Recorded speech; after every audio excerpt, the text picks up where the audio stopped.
Good morning all of you.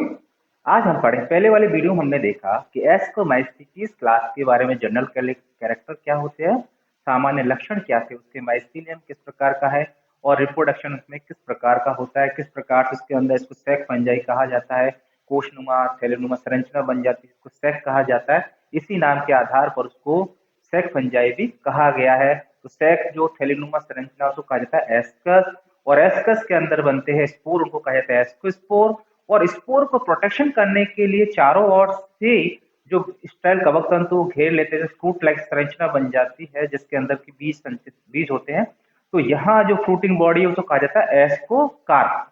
तो वो हमने जाना है। तो यहाँ तीन है, एस्कस, एस्कोस्पोर और एस्कोकार्प। ये भी देखा था कि एक एस्कस के अंदर 4 से 8 एस्कोस्पोर हो सकते हैं, और एक एस्कोकार्प के अंदर जो फलन भित्ति है, फलन का है, फूटिंग बॉडी है एस्कोकार्प, उसके अंदर 1 से 4 एस्कस हो सकते हैं। तो 1 से 4 एस्कस हो सकते हैं और एक एस्कस के अंदर 4 से 8 एस्कोस्पोर हो सकते हैं। तो ये तो देखा एस्कोमाइसिटीज में। अब हम यहाँ पढ़ेंगे एस्कोमाइसिटीज की सब क्लास के बारे में।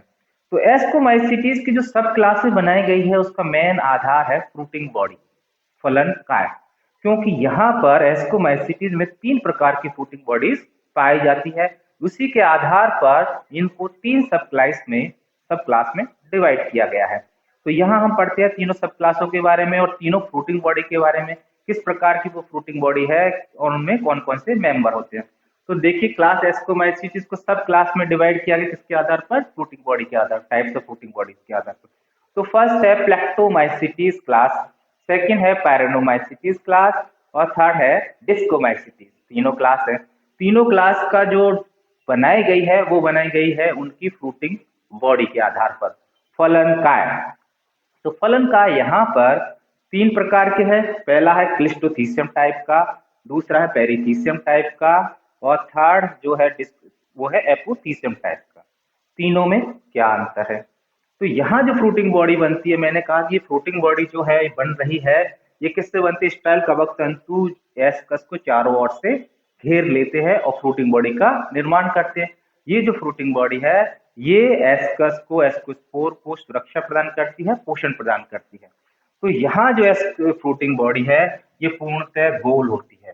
देखिए आप, यहाँ पूरी गोल है, गोलाकार होती है और इसमें कोई छिद्र नहीं पाया जाता है, पूर्णतः बंद, पूरी टोटल बंद है। एस्कस देखिए, एस्कस ये रे, एस्कस कोर यहाँ पर है और पूरी जो फ्रूटिंग बॉडी बनी है वो गोलाकार है, बंद है, इसमें किसी प्रकार का छिद्र नहीं पाया जाता है।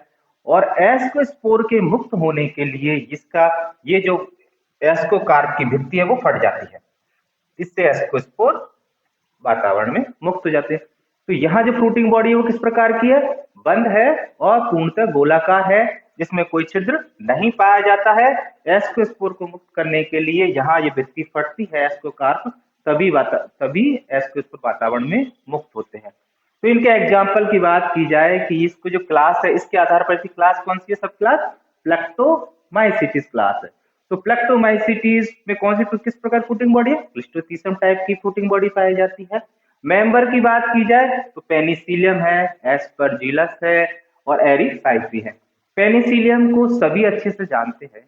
पेनिसिलियम में अलेक्जेंडर फ्लेमिंग द्वारा सर्वप्रथम एंटीबायोटिक बनाई गई थी। पहली जो एंटीबायोटिक बनाई गई थी वो किससे प्राप्त की गई? पेनिसिलियम से, उसका नाम दिया पेनिसिलिन। इसी के आधार पर अलेक्जेंडर फ्लेमिंग को नोबेल प्राइज भी दिया गया। आज पहले तो प्राप्त होती थी पेनिसिलियम नोटेटम से, आजकल जो पेनिसिलिन है वो पेनिसिलियम क्राइसोजीनम से प्राप्त होती है। तो ये भी याद रखेंगे कि इसको पेनिसिलियम क्राइसोजीनम से प्राप्त होती है, पेनिसिलियम क्राइसोजीनम से प्राप्त होती है।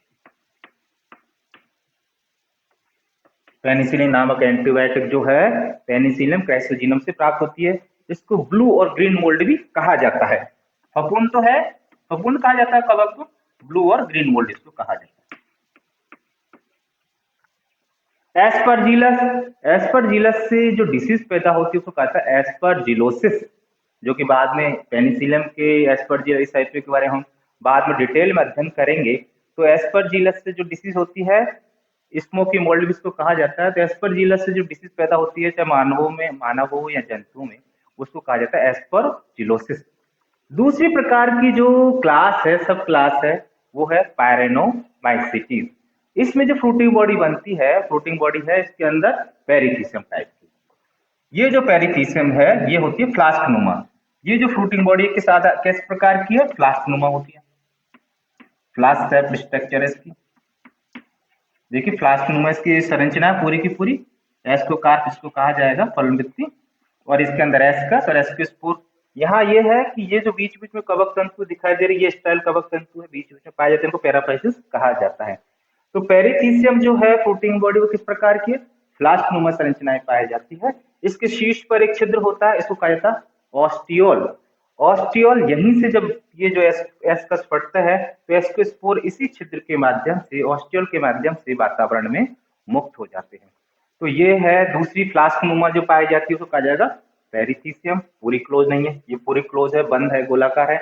इस किस प्रकार की फ्लास्क नुमा संरचना है, पेरिथीसियम कहा जाएगा इस फ्रूटिंग बॉडी को, और ये पाई जाएगी पायरेनोमाइसीटीज सब क्लास के अंदर।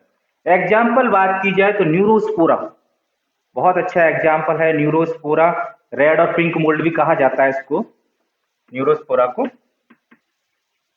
रेड और पिंक मोल्ड, लाल या गुलाबी फफूंद। तो न्यूरोस्पोरा को ड्रोसोफिला प्लांट किंगडम भी कहा जाता है। न्यूरोस्पोरा की खास बात, बहुत अच्छा एग्जाम्पल है न्यूरोस्पोरा, की खासियत यह है कि इसको ड्रोसोफिला ऑफ प्लांट किंगडम कहा जाता है। ड्रोसोफिला ऑफ प्लांट किंगडम, पादप जगत का ड्रोसोफिला। हम जानते हैं कि जंतुओं में जो सबसे ज्यादा अध्ययन किया गया जेनेटिक्स पर, वो किस पर किया गया, ड्रोसोफिला पर। और यहाँ पर यदि कवकों बात की जाए तो जो जेनेटिक अध्ययन किया गया, स्टडी की गई, वो सबसे ज्यादा किससे की, न्यूरोस्पोरा नामक कवक पर सबसे ज्यादा स्टडी की गई। इसी पर कार्य करते हुए बीडल और टोटम ने, दो साइंटिस्ट थे, Beadle and totem, Beadle and totem ने कार्य करते हुए one gene one enzyme theory प्रस्तुत की। और इसी के लिए इनको एक जीन एक एंजाइम थ्योरी प्रस्तुत की, और इसके लिए इनको नोबेल प्राइज मिला। तो यहाँ न्यूरोस्पोरा ध्यान रखने वाला, न्यूरोस्पोरा सबसे इंपॉर्टेंट एग्जांपल है कि किस कवक को ड्रोसोफिला प्लांट किंगडम कहा जाता है। तो न्यूरोस्पोरा, और कार्य किस पर किया गया, बीडल टोटम ने वन जीन और वन एंजाइम थ्योरी प्रस्तुत की न्यूरोस्पोरा पर कार्य करते हुए, इसके आधार पर इसको नोबेल प्राइज। तो दो नोबेल प्राइज, पेनिसिलियम का नोबेल प्राइज, न्यूरोस्पोरा पर नोबेल प्राइज मिल चुका। अब दूसरा है क्लेविसेप्स। क्लेविसेप्स जो डिसीज होती है वो गेहूं में या राई में, गेहूं वीट देख लिए, राई देख लीजिए, तो इनमें जो डिसीज पैदा होती है उसको कहा जाता है ergot, ergot disease. Ergot disease जो पैदा होती है वो होती है क्लेविसेप्स परफ्यूरिया से कारण से। तो दूसरा एग्जाम्पल हो गया क्लेविसेप्स। तो पायरेनोमाइसीटीज जो है, इसमें दो एग्जाम्पल, न्यूरोस्पोरा, क्लेविसेप्स। थर्ड जो है डिस्कोमाइसीटीज। डिस्कोमाइसीटीज में जो फ्रूटिंग बॉडी है वो है एपोथीसियम, डिस्क नुमा, कस्तरी नुमा पाई जाएगी, बिल्कुल ओपन, जिसके एस्कर एस्को उस पर लगे हुए पाए जाएंगे। तो जो डिस्क नुमा है उसको कहा जाएगा, डिस्क शेप में है, कस्तरी नुमा है, इसको कहा जाएगा एपोथीसियम टाइप की फ्रूटिंग बॉडी। तो इसका एग्जाम्पल जो है डिस्कोमाइसीटीज के, ये है पेजाइजा और मोरकेला। पेजाइजा को कहा जाता है कफ फंजाई, कॉमन भाषा में पेजाइजा को कहा जाता है कफ फंजाई। और जो मोरकेला है ये खाने में स्वादिष्ट होती है, खाया भी जाता है मोरकेला को। कुछ ऐसी मशरूम है जो खाने में स्वादिष्ट होती है, खाया भी जाता है। तो मोरकेला को कहा जाता है मोरेल्स, खाने में स्वादिष्ट होती है, खाया जाता है इसको। कुकर मुर्ता जो हम देखते हैं बरसातों में, बहुत सारे इस टाइप के बन जाते हैं मोरकेला, एस्परजिलस में है, मोरेल्स में है, ये बन जाते हैं। इसको कुछ साल, हालांकि कुछ जो है वो पॉइजनस है, और ज्यादातर जो मोरकेला है वो खाने में स्वादिष्ट होने के कारण इनको कहा जाता है मोरेल्स। तो इसका जो है ये है एपोथीसियम। तो हमने यहाँ पर देखा कि तीन प्रकार की फ्रूटिंग बॉडी के आधार पर एस्कोमाइसीटीज को तीन सब क्लास में डिवाइड किया गया है। पहला है प्लेक्टोमाइसीटीज, दूसरा पायरेनोमाइसीटीज, तीसरा डिस्कोमाइसीटीज। और इनकी फ्रूटिंग बॉडी है क्लिस्टोथीसियम टाइप की, पेरिथीसियम टाइप की और एपोथीसियम टाइप की। यहाँ पर हम एक एग्जाम्पल और बता दें, एस्कोमाइसिटीज में इसको भी रखा गया है, और एक है ट्राइकोफाइटोन और माइक्रोस्पोरम। Trichophyton and microsporum.